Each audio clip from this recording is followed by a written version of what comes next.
Κοιτάξτε, το να έχω κρίση και να βγάλω ένα συμπέρασμα με μια συνάντηση 5 λεπτή θα ήταν επιπόλαιο από μέρους μου. Σίγουρα, μια πρώτη είναι εικόνα. Είναι μια λέμε. πολύ ωραία κοπέλα.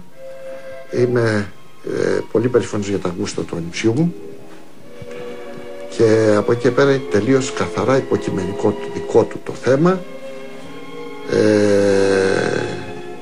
Εάν είναι ικανοποιημένος, εάν ενθουσιασμένος, εάν είναι ερωτευμένος. Δεν θα μπω ποτέ εγώ μέσα σε αυτή τη σχέση να κρίνω και να το δημοσιοποιήσω. Ακόμα και αν είχαμε δηλαδή μιλήσει επί ώρες και κάτι με είχε ενοχλήσει. Δεν θα το δημοσιοποιήσω. Πόσο μάλλον που μίλησα μαζί με την κοπέλα 3 λεπτά και θα ήταν από μένα επιπόλαιο να πω ότι συμπέρανα προς Θεού. Τι της είπατε?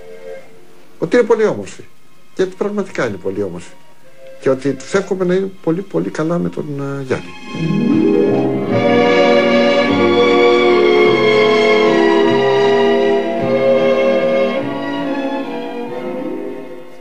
Πάρα πολύ ωραία συνέντευξη. Αγάπη συνέντευξη. Ναι. Και πόσο ωραία μιλάει, πόσο αξιοπρεπής άνθρωπος. Μας θυμίζει την αξιοπρέπεια που είχε και η Αλίκη. Αυτή η τελευταία φωτογραφία του Γιάννη, ναι, αν τη βάλεις δίπλα με μια φωτογραφία του Δημήτρη, είναι ολόιδιος. Δεν έχουν εκτός από τα μάτια. παραμικρινά αυτή εδώ. Ναι. Αν μπορούμε να βάλουμε δίπλα ένα Δημήτρη Παπαμιχαήλ τότε που είχε τα Πάντως γένεια, προσπάθησε να κρατήσει ακριβώς ισορροπίες ίδιος. ο κύριος Βουγιουκλάκης. Προσπάθησε να κρατήσει ισορροπίες. Και πολύ καλά έκανε. Με αγάπη για τον ανιψιό, Αυτό αλλά έλειπε. και με πίκρα Παιδιά, για όλα μπορούμε, όσα έχουν γραφτεί και όσα εμείς έχουν οι απ' έξω μπορούμε να μην αγαπάμε μια πράξη 2 σπουδαίων ηθοποιών. Όπως έλεγες και εσύ, ώρες συζήτησης μαζί της, ώρες καταγραφής. Έμεινα 2,5 μήνες μαζί της. Έτσι. Παρ' όλα αυτά, σου είχε ζητήσει πράγματα ποτέ να μην βγουν και δεν τα έβγαλες. Και ο κύριος Βουγιουκλάκης αυτό λέει ουσιαστικά, να σεβαστούμε αυτή τη γυναίκα. Όλα βέβαια έρχονται ξανά στο προσκήνιο, διότι ήδη υπάρχει φήμη ότι ετοιμάζει δεύτερο βιβλίο ο Γιάννης Παπαμιχαήλ. Και ίσως εκεί υπάρχουν κι άλλα που μπορεί να μην βγήκαν στο πρώτο. Εγώ είμαι σε θέση ενώ ήδη το πρώτο μπαίνει σε πολύ ιδιωτικά είμαι σε θέση να κομμάτια γνωρίζω της ζωής ότι της. πολλά πράγματα δεν τα έβγαλε ο Γιάννης στο βιβλίο. Ναι. Που θα μπορούσε Κοίταξε, να αυτό το βιβλίο είχε κυρίως συνεντεύξεις στις δικές μας, των δημοσιογράφων. Ναι. Στάθηκε όμως σε κομμάτια της ιδιωτικής της ζωής. Ξέρετε, άλλο πράγμα το βιβλίο, άλλο πράγμα το σύριαλ. Δεν μπορούμε να συζητάμε με την ίδια, με τον ίδιο τρόπο. Ένα βιβλίο, εμένα θα μπορούσε να μου πει ποτέ κανένας να μην γράψει ένα βιβλίο για τον πατέρα μου.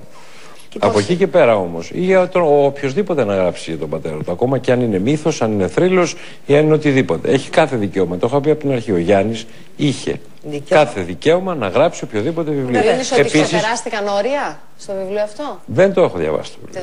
Δεν το έχω διαβάσει. Ξεπεράστηκαν όρια της ζωής της? Κοίταξε, από τη ζωή της μερικά πράγματα σου είπα, δεν ήτανε. Γιατί δεν τα ξέρει ο Γιάννης. Όπως πια. Δεν μπορώ τώρα να σταθώ σε αυτά. Σεβαστό. Αλλά πρόσεξε, σου λέω ότι εγώ περίμενα από τον Γιάννη μια άλλη έκπληξη. Ναι. Τη μουσική του έκπληξη. Ναι.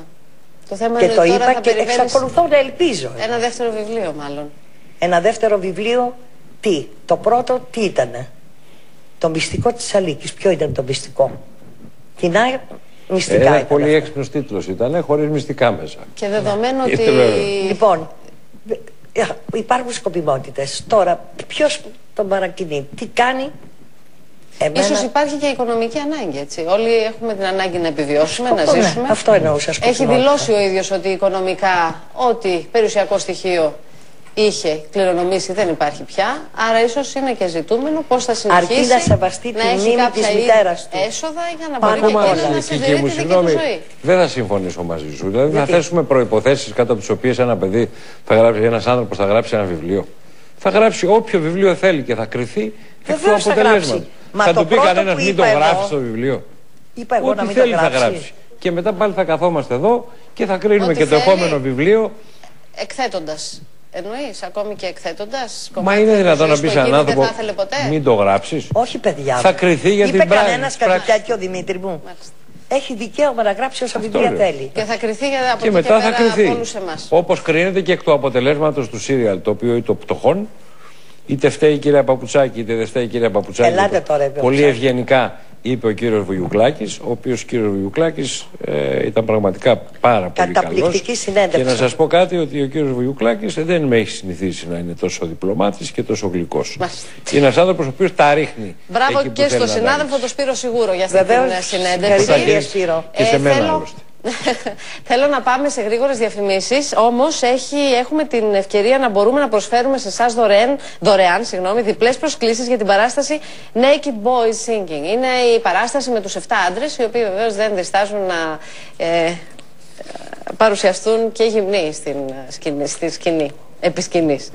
Τώρα, έχει μεγάλη επιτυχία και υπάρχουν κάποιες προσκλήσεις δωρεάν για εσάς. Στο 6034-061 μπορείτε να τηλεφωνήσετε για να προμηθευτείτε. Όπως επίσης να δούμε και το διαγωνισμό μας για το αυτοκίνητο, πρωτού πάμε για διαφημίσεις. Είναι το αυτοκίνητο αυτό, σε λίγες μέρες κληρώνεται. Εάν τηλεφωνήσετε, μπαίνετε στη λίστα για να είστε εσείς ο τυχερός. 9011-51-51-30. Τηλεφωνείτε τώρα και μπαίνετε στη λίστα. Και επίσης από κινητό γράφετε μπορώ το όνομά σας και το στέλνετε στο 54990. Διαφημίσεις, επιστρέφουμε.